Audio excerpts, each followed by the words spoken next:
When you create a pocket altar, you want to think about the symbols and the correspondences that you can add to your altar as the main images and decorations. So for example, with this Persephone altar, I chose purple for the backing. So that's one of her colors, and you can just look this up online if you don't know it already. I chose flowers because of her cycle of life, her eternal life, her cycle there. And then I have some fabric that has pomegranates on it, and so I put those on there too. And even in the little embroidery around her, I tried to make it look a little bit like flowers.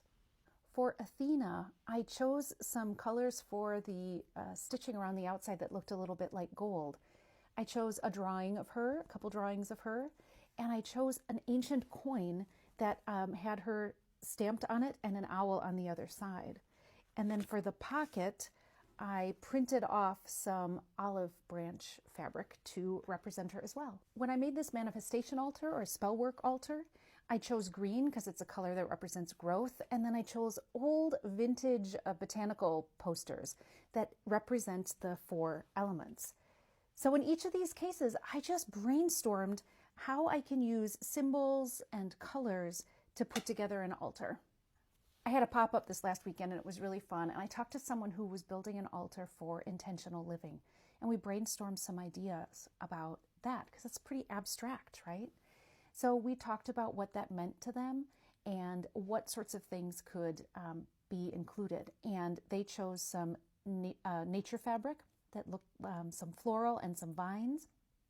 They chose an Aphrodite printout. They chose this image here because it represents for them self-love. And then they made the altar out of green felt because it's about growth, but also about grounding, thinking about the way nature is involved in their intentional living.